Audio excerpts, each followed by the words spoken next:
Na verdade, eu estava orando a respeito dessa palavra praticamente desde o começo do ano. E eu estava lendo Atos essa semana e esse texto saltou nos meus olhos. E aí, desse texto surgiu essa mensagem que eu vou trazer para vocês hoje. Na verdade, é um estudo bíblico. Podem ver, eu trouxe até um notebook. Normalmente de domingo eu não trago, né? Mas de quarta, um estudo bíblico. E eu quero que vocês coloquem na tela, pode pôr na NVI, Atos capítulo 1, versículo de número 3. Atos 1, 3.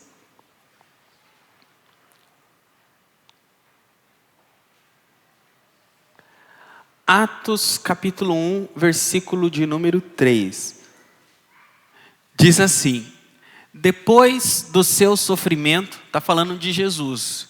Jesus apresentou-se a eles com muitas provas indiscutíveis de que estava vivo, aparecendo-lhes por um período de 40 dias, nos quais falava acerca do reino de Deus. Enquanto eu estava lendo esse versículo, apenas essa parte do meio saltou aos meus olhos.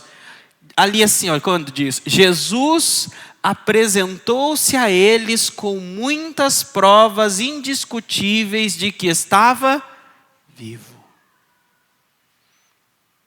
Jesus apresentou-se muitas vezes com provas indiscutíveis de que ele estava vivo. Será que nós podemos dizer, pastor, eu tenho certeza que Jesus está vivo, porque aconteceu assim comigo, foi Jesus. Eu não duvido que esse Jesus está vivo. Eu não duvido, o meu Jesus não está morto. O meu Jesus não é uma religião. O meu Jesus não é uma crença. O meu Jesus não é uma opção entre tantas opções de religião que há no mundo. O meu Jesus está vivo. Então, Jesus fez questão de apresentar-se aos discípulos depois da morte, depois da ressurreição. Depois que ele morreu, ele fez questão de apresentar-se aos seus seguidores e dar provas indiscutíveis de que ele estava vivo. Então, assim também é nos nossos dias. Nós, como igreja, precisamos estar cientes e ter experiência dessas provas indiscutíveis de que o nosso Jesus está vivo. Então eu quero essa quarta-feira falar com vocês sobre a manifestação de Jesus, a manifestação da presença e do poder de Deus como prova de que Ele está vivo, de que não é uma religião. A gente não segue uma religião, a gente segue uma pessoa.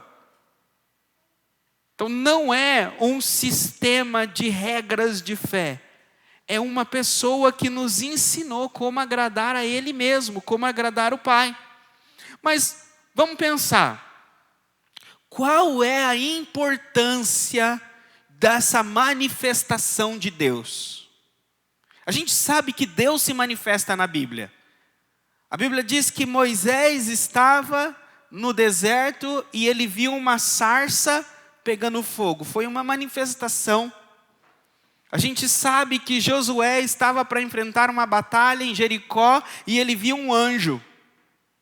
Abraão ouviu uma voz que dizia: sai da tua terra, do meio da tua parentela. Toda a Bíblia está repleta de manifestações de Deus. É como que as pessoas estão normal no seu dia a dia, né? Levanta a mão aqui, quem amanhã vai lavar a louça? Quem vai lavar a louça amanhã? Levanta a mão. Amém. Então imagine, amanhã você está lá na pia, lavando o seu copo, quando você vira para o lado, tem um anjo. Você está lá lavando a louça, um anjo está lá do seu lado. Ou você está dirigindo o seu carro, você olha para o lado, tem um anjo ali dentro. Ou seja, essas pessoas da Bíblia, a maioria, a minoria delas estava orando quando os anjos apareceram, quando uma manifestação de Deus apareceu.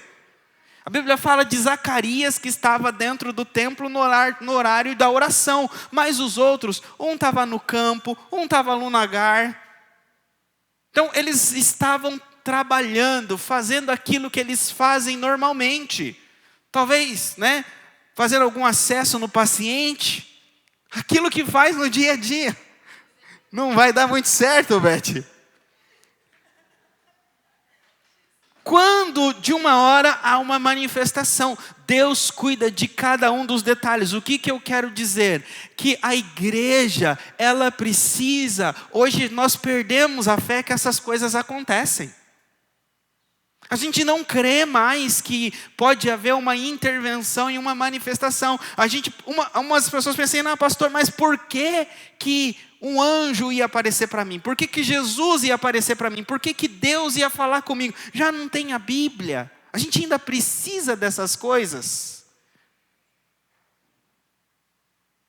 E aí, irmãos? Eu vou chegar lá no estudo. Mas a Bíblia ensina que essas manifestações, elas eram normais e elas aconteciam. E essas manifestações, elas impedem que a fé nossa esteja somente em palavras, mas a fé esteja em palavras e em manifestações, em palavras e em poder, em palavras e em prática. A gente não pode falar de um Deus que responde às orações, quando a gente sabe que Deus responde orações, porque a gente lê um livro de testemunhos de pessoas que tiveram suas orações respondidas. Assim, você crê na resposta de oração? Eu creio. Por quê? Nossa, eu li um livro maravilhoso, comprei no Mercado Livre, fala um monte de oração que foi respondida. E tua, você já pediu alguma? Deus já respondeu alguma tua? Não lembro. Então não é conhecer um Deus que manifesta e o outro com a experiência do outro. É conhecer um Deus com a experiência de vocês.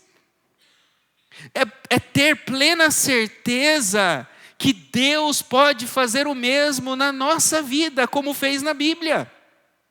Jesus, Ele é o mesmo ontem, hoje e eterno. Coloca, por favor, esse versículo. Acha aí para mim. Eu acredito que é Hebreus 13. Coloca no Google. Mas é bom colocar aqui na tela para os irmãos riscarem na Bíblia. E esse versículo tem que ficar gravado.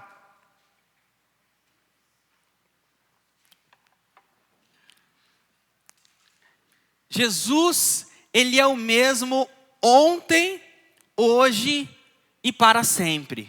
Hebreus 13, 8. Só não lembrava o versículo, sabia o capítulo. Hebreus 13, 8. Então o mesmo Jesus da Bíblia, Ele é o Jesus de hoje. E é o Jesus para sempre. Então se Ele curava leproso na Bíblia, Ele cura leproso hoje. Se Ele libertava pessoas oprimidas na Bíblia, Ele liberta hoje. O mesmo Jesus, Ele é o mesmo hoje. Portanto, podemos ter plena certeza de que o nosso Deus é um Deus sobrenatural, é um Deus que se manifesta sobrenaturalmente. Agora, a primeira coisa, uma vida cristã sem a manifestação sobrenatural, sem a manifestação sobrenatural de Jesus, ela é muito perigosa. Primeiro eu coloquei aqui alguns pontos. Primeiro, sem a manifestação, a nossa fé, ela só é em informação. 2 Coríntios, capítulo 3, versículo 6, por favor.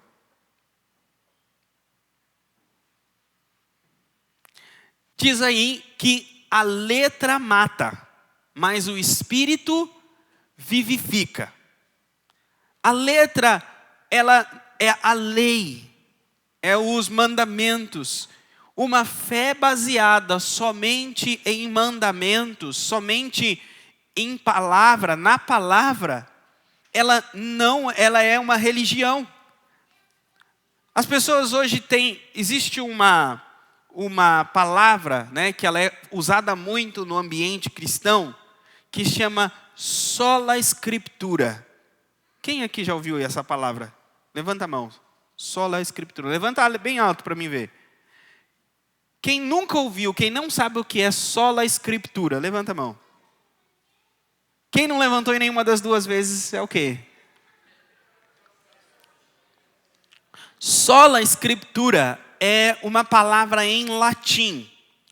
Quando houve o cisma do protestantismo com o catolicismo, os reformadores, na época de Lutero, João Calvino, eles defenderam teologicamente o cisma contra a Igreja Católica. E uma das palavras que eles usavam era sola escritura. Eles estavam dizendo que a doutrina e a regra da igreja deve ser somente a escritura. Sola escritura é somente a escritura. Significa que os concílios católicos não têm autoridade sobre o corpo de Cristo. Significa que acima dos concílios está a Escritura e somente a Escritura. Então os concílios, eles ajudam, eles dão entendimento, mas eles não são autoridade. Então significa que a igreja dizia que se um cristão não está de acordo com um concílio, essa pessoa não é mais um cristão. Se ela não está de acordo com os concílios papais ou as bulas papais, essa pessoa não é um cristão. E os reformadores diziam que não, que o cristão, a autoridade máxima dele é a Escritura. Então nenhum concílio está acima da Escritura. Então por isso eles diziam essa palavra, sola Escritura. Então hoje vocês vão ver vídeos no YouTube, na internet, falando de sola escritura. E eles querem dizer que a palavra de Deus, ela é a única regra de fé. A palavra de Deus, ela é o único recurso da verdade. E é isso mesmo. O problema de hoje é que muitos que dizem sola escritura não praticam sola escritura. Eles creem que é só as escrituras, mas quando a escritura diz curai os enfermos, eles dizem isso não é para nós, isso é para a época dos apóstolos. Quando as escrituras diz expeli os demônios, eles acreditam que hoje as pessoas não ficam endemoniadas mais. Que os demônios não manifestam mais em pessoas hoje. Então, são casos psicológicos, psiquiátricos. Portanto, é sola escritura, mas em muitas áreas das escrituras eles não acreditam nas manifestações do Espírito. Portanto, essa sola escritura não é só sola escritura. Porque se fosse somente as escrituras, continuariam impondo as mãos sobre os enfermos para que eles fossem curados. Então, por isso que é muito cuidado, né, ter a palavra mata. Se tem uma boa pregação, uma boa exegese, um bom seminário, mas não tem fogo, não tem paixão, não tem manifestação de poder, não tem fé, não existe uma ação do púlpito de chamar a igreja para andar com fé, só está ministrando a letra, só está ministrando teologia, só está ministrando conhecimento. E a letra mata. É necessário a letra e o Espírito. É necessário o Espírito que manifesta por meio da letra. O Espírito que manifesta por meio da palavra. O Espírito que é o autor da palavra. Então é necessário tanto a palavra quanto o Espírito. É impossível ter o Espírito e não ter a palavra. Agora, é possível ter a palavra e não ter o Espírito. Aqueles que aparentemente manifestam as obras do Espírito, mas não têm palavra, é um falso espírito que manifesta por meio deles. A própria Bíblia diz, nos últimos dias, Jesus diz, em meu nome dirão que expulsaram demônios, curaram os enfermos, mas eu direi, apartem-se de mim, vocês que praticam a maldade, a iniquidade, eu nunca vos conheci. Então, mas eles expulsam demônios, eles curam enfermos, e Jesus não conhece eles. Por quê? Porque eles operam em uma vida de iniquidade. Uma vida de iniquidade. Mas não é porque esses operam em uma vida de iniquidade que o Espírito não opera. Muitos dizem o seguinte, está vendo, você olha esses pastores, é tudo ladrão, esses pastores tudo são abusadores da fé, isso aí é tudo, eles falam assim, tudo manifestação errada do Espírito, porque esses pastores não têm palavra de Deus, não têm teologia, não têm fé, não ensinam a Bíblia. E é verdade, muitos pastores, alguns de televisão, manifestam as obras do Espírito, eu digo obras sobrenaturais, não digo os frutos do Espírito. Vocês estão entendendo? Ou seja, oram por pessoas e elas são libertas, oram por pessoas e as pessoas são curadas. E aí, Jesus fala que essas pessoas no último dia, Jesus não conhece elas. Por quê? Porque elas viviam na iniquidade. Agora, a gente não pode usar esses maus exemplos para dizer, não, então eu preciso só da palavra. Não vou impor as mãos, não vou orar para libertar, eu preciso só da palavra. Não pode. Porque se a gente fizer isso, aonde está o Jesus vivo? Aonde estão as manifestações de Deus, se a gente não crê mais? Sabia que muita gente não acredita em sonho? As pessoas não acreditam mais. Sonhou alguma coisa, fala assim, não, comeu demais, assistiu o filme antes de dormir, foi dormir com a cabeça cheia pensando naquilo. Não acreditam mais em sonhos. Aí a Bíblia diz que nos últimos dias Deus daria o que quando derramasse o Espírito? Sonhos, visões. Então, se perdeu hoje no meio da igreja a fé, a crença nas coisas espirituais. Então, se a gente não acreditar nas coisas espirituais, a gente não vai ver Jesus manifesto vivo na nossa vida. Que a gente perdeu a percepção, nossos olhos estão cegos. A segunda coisa é, sem revelação, sem a manifestação, a gente vira prática de ritos na igreja. Segundo, em Mateus capítulo 15, versículo 11, diz o seguinte, este povo me honra com lábios, mas o seu coração está longe de mim. Então já pensou um culto onde todo mundo canta, onde todo mundo ora, onde todo mundo fala da palavra, e aí Jesus fala o seguinte, eles só me honram com os lábios, mas o coração está longe. Coração aqui é espírito, não é só a emoção, é o ser, é o interior. Então é necessário ter uma fé verdadeira, não é só da boca para fora. Não é só quando está na igreja, não é só, por exemplo, pessoas elas têm facilidade, não vou falar facilidade, vou usar outra palavra. Algumas pessoas, quando elas estão com os irmãos, ou entre a igreja, elas se policiam mais. Se policiam nas palavras, às vezes a pessoa, ela fala um palavrão, mas está entre a igreja, a pessoa se policia para não falar. Mas quando está lá fora, ela não se policia igual. Ela fala normal. E isso não pode. Por que você se policia em meio aos irmãos e você não se policia quando está junto com os mundanos? Então você se policia dentro da igreja por causa da aparência sua perante os irmãos? Ou você se policia porque Jesus está vendo o que você está falando? Porque se é Jesus que está vendo como nós agimos, como nós falamos, então nós vamos nos policiar dentro da casa do Senhor e fora da casa do Senhor.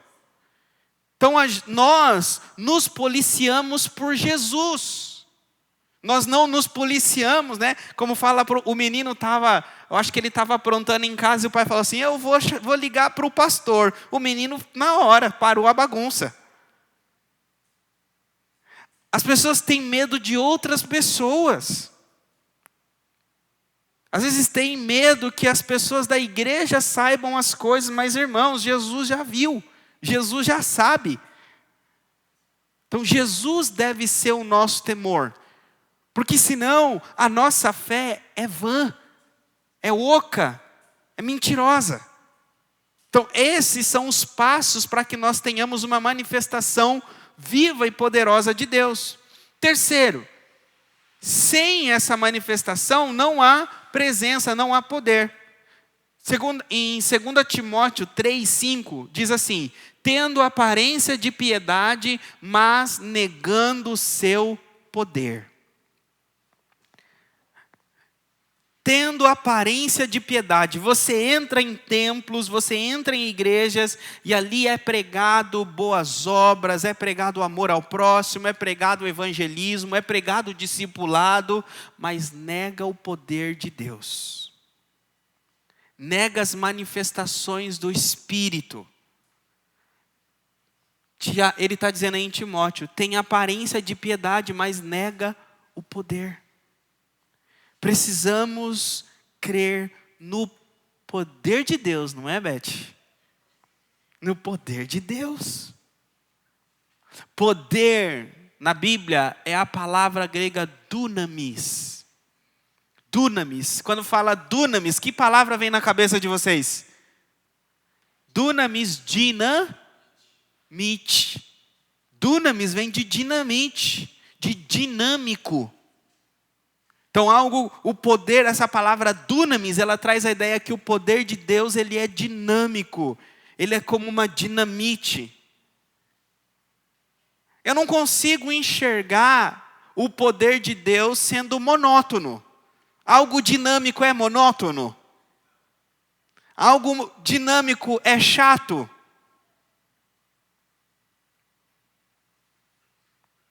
Irmãos, católica, aquela revistinha, como...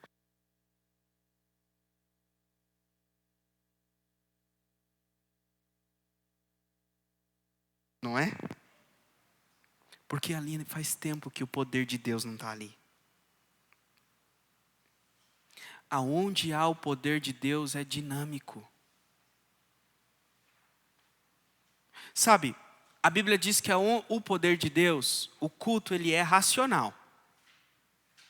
O culto é racional, concordo plenamente, gênero, número e grau.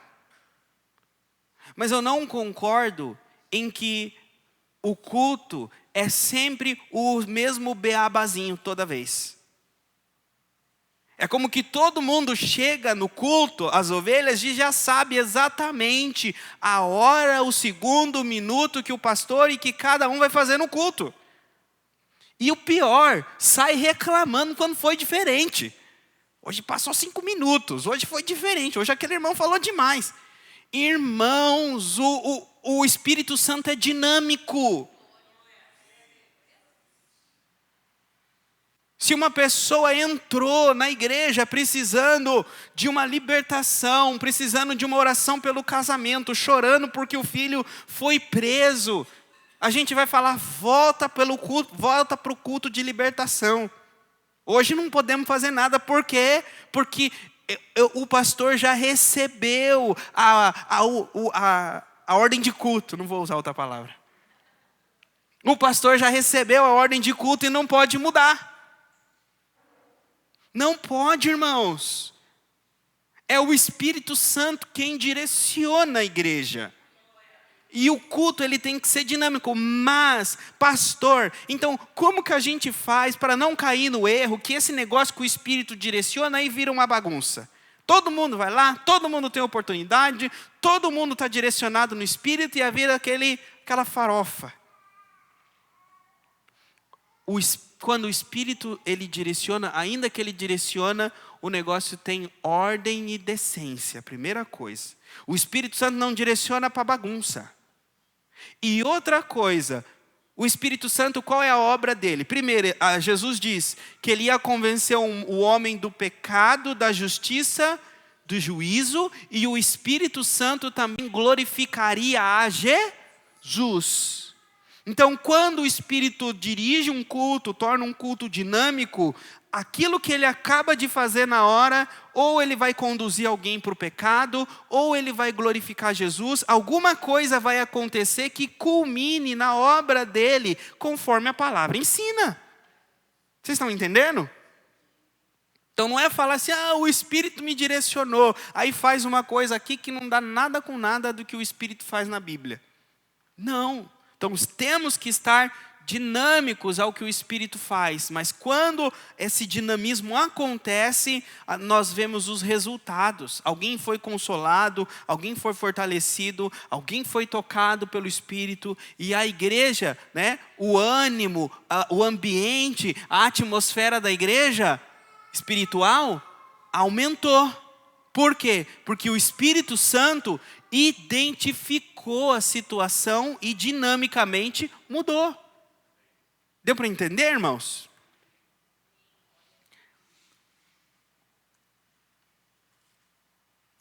Eu sempre travo aqui.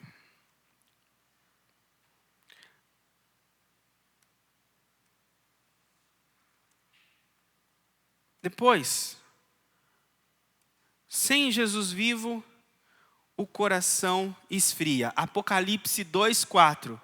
Mas tenho contra ti que abandonaste o teu primeiro amor.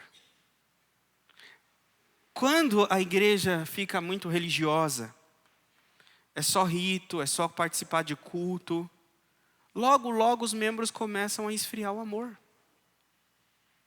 Abandona o primeiro amor. Vocês vão vendo que os membros vão vamos dizer assim, se afastando mais. Ou seja, não tem prazer em ter comunhão um com o outro. Não vão participando das coisas de Deus, do reino de Deus. É como que quando um membro do corpo cai e perde o primeiro amor, ele tende a ficar egoísta e agir pelas vontades dele. Então ele passa a ter menos tempo para as coisas de Deus e dedicar mais tempo para as suas coisas pessoais. Essa é a característica de alguém que caiu do primeiro amor. Que quando a gente estava no primeiro amor, né, com Deus, a gente parece que queria viver na igreja. Não via a hora de sair do trabalho e correr para a igreja. Passava na frente da igreja, a igreja estava aberta, já entrava para dentro da igreja. Eu lembro, né? Parece pessoas, ela tem uma paixão. Eu lembro quando falou uma vez o evangelista Edson Teixeira, acho que eu já contei aqui, ele estava namorando e ele ia para o Rio de Janeiro de carona para ver a namorada dele. Parava na Dutra e pedia carona, e ia até um lugar, depois pedia carona, até chegar lá. Por quê? Porque ele estava apaixonado, queria estar junto com a namorada dele. E nós também, quando estamos nesse primeiro amor, nós fazemos tudo para Jesus. Eu lembro, irmãos, eu ficava na igreja 6 dias por semana. 7 dias. Era oração, era louvor. Ensaio do louvor eu estava lá, mas irmão, eu tocava, cantava, não fazia nada, mas eu estava no ensaio do louvor. O irmão estava lá limpando a igreja, eu estava lá limpando a igreja. Ficava lá. Então eu lembro, irmão, esse primeiro amor, eu ia para o monte, e depois ficava na casa do pastor tomando Coca-Cola. Eu chegava na minha casa 3 da madrugada, 4 da madrugada. Solteiro, não tinha nada, ninguém. Então mas irmãos, vi cada coisa nesse meu primeiro amor. cada experiência com Deus, de orar no monte e ver os... Quem já viu o matinho pegando fogo no monte? Os irmãos que não sabem, orar no monte é que sobe na mata, aí ora lá na mata. A gente lá no Paraná fazia tipo 21 dias de oração. Então saía tipo 8 horas, 9 horas de casa, chegava lá na mata umas 10 horas e orava até umas 11 horas. Mas passava o dia em jejum e fazia 21 dias de campanha de oração. E muita coisa acontecia lá. Acontecia ver, às vezes, bola de luzes assim no nosso meio. O matinho que os irmãos falam aqui, você pega, irmãos, o graveto e ele fica da cor de um amarelo fluorescente. Já viram aquele fluorescente que quebra assim e fica verdinho? Hã? Macarrão, foi que eu vi? Vagalume, isso, tipo vagalume. Imagina, você pega o vagalume e passa assim. Então, fica a madeira, irmãos, fica tudo daquela cor. Eu vi, irmãos, com os meus olhos, o tronco da árvore todo ficou daquela cor. Todo o tronco da árvore. Depois da oração, passava algum tempo, aquilo sumia. Você levava o gravetinho para casa, de algumas horas depois, voltava ao normal. Então, muitos... Quem aqui já viu? Olha aí, irmãos. Lá no Paraná, eu vi lá no Paraná, os irmãos viram aqui. É a mesma manifestação. Agora eu falo, você acha que tem igreja que nem acredita nisso? Nem acredita que essas coisas acontecem nos nossos dias. Então perdeu-se a fé de que essas coisas espirituais acontecem. Então eu acredito que essa palavra que Jesus colocou no meu coração, nessas quartas-feiras, é para colocar uma fé, uma chama no nosso coração, de que se a gente buscar, de que se a gente se consagrar, de que se a igreja se posicionar, a gente vai começar a ver o sobrenatural se movendo na nossa vida. Por quê? Porque Jesus quer dar provas indiscutíveis de que Ele está vivo. Por quê? Porque Ele quer que sejamos testemunhas. Por onde nós andemos, por onde nós passemos, Ele quer que falemos que Ele está vivo, que Ele não está morto e que Ele se manifesta. E não é somente pela palavra, também na palavra que a gente conhece Ele. É na palavra que Ele se revela, mas Ele se manifesta da palavra para fora da palavra. A palavra é só o caminho, mas o fim somos nós. A palavra foi escrita para nós. A palavra não é o fim, a palavra é o meio. Mais importante que a palavra é os destinatários da palavra. A palavra é um meio, veículo que Deus encontrou para entrar na nossa vida. Mas Jesus, por exemplo, os apóstolos, eles tinham Jesus. Jesus quem era? Era o Verbo vivo. Jesus era a palavra que os apóstolos liam todo dia. Vocês entenderam? Os apóstolos, a palavra deles era Jesus vivo. Eles tinham uma dúvida, eles não iam em Mateus, Marcos e Lucas. Eles iam, Senhor, e isso aqui? Que privilégio, né, irmãos? Que privilégio. Mas, e se eu disser para vocês que o Espírito Santo hoje faz isso com a gente? Que em oração fala assim, Espírito Santo, me tira uma dúvida. Espírito Santo, me mostra uma coisa. E Ele responde. Amém? Eu quero trazer isso para vocês nas próximas semanas. Na semana que vem eu vou falar para vocês a importância da manifestação divina. Por que a gente tem que buscar essa manifestação de Jesus? Qual é a importância que Ele vai mudar as nossas vidas? Amém? Vamos orar?